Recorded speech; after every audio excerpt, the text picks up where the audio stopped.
نشانی ہے منامکم باللیل والنہار، کہ میں نے تمہارے لیے دن اور رات میں تمہارے لیے تمہاری نیند کو تمہارے قبضے میں دے دیا۔ یہ نیند بھی اللہ جل شانہ کی بہت بڑی نعمت ہے۔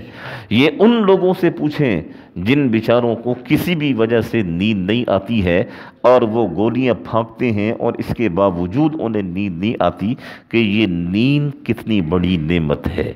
رات اللہ جل شانہ نے وہ نیند کے لیے، سونے کے لیے بنائی ہے، اور دن اللہ جل شانہ نے کسب معاش یعنی محنت مزدوری کے لیے بنایا ہے۔ لیکن ظاہر ہے انسانی جسم 5-6 گھنٹے کام کر کے تھک جاتا ہے، تو اللہ جل شانہ فرماتے ہیں کہ تمہارے لیے دن میں بھی ہم نے نیند کو تمہارے ہاتھوں میں رکھ دیا ہے کہ جب تم سونا چاہو تم سو سکتے ہو۔ یہاں ایک چیز ذہن میں رکھیں کہ آپ دوستوں نے یہ تو ضرور سنا ہوگا کہ آپ صلی اللہ علیہ وسلم قیلولہ فرمایا کرتے تھے۔ قیلولہ کہا جاتا ہے کہ دوپہر کے وقت آرام کرنے کو، اور یہ قیلولہ عربی زبان میں اسے قیلولہ کہتے ہیں۔ یہ قیلولہ یہ آپ صلی اللہ علیہ وسلم کی سنت ہے، اور اس قیلولے کا وقت کیا ہے یہ سب سے بڑی اہم بات ہے جو بہت سارے دوستوں کو معلوم نہیں ہے کہ قیلولے کا وقت کون سا ہے۔ یاد رکھیں، عام دنوں میں جمعے کے علاوہ ظہر کی نماز سے پہلے سونا سنت ہے۔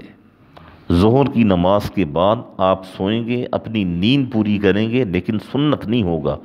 سنت عمل ظہر کی نماز سے پہلے سونا ہے، اور جمعے والے دن جمعے کی نماز کے بعد سونا سنت ہے۔ یہ آپ صلی اللہ علیہ وسلم کی سنت ہے، جس کا اس آیت میں ذکر آیا تو میں نے آپ حضرات کی خدمت میں عرض کر دیا کہ اللہ جل شانہ فرماتے ہیں کہ رات اور دن کی نیند کیا یہ میری نشانیوں میں سے نہیں ہے؟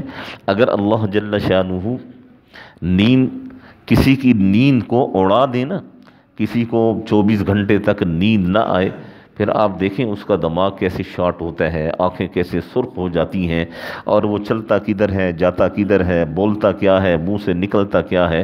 یہ نیند بھی اللہ جل شانہ کی بڑی نعمت ہے۔ آپ سارا دن محنت مشقت کریں، محنت مشقت کرنے کے بعد آپ رات کو آ کر 5-6 گھنٹے اپنے گھر میں سکون سے سوئیں۔ صبح جب آپ اٹھیں گے تو بالکل آپ ہلکے پھلکے ہوں گے۔ تو اللہ جل شانہ فرماتے ہیں کہ یہ میری بہت بڑی نعمت ہے۔ اس نیند کی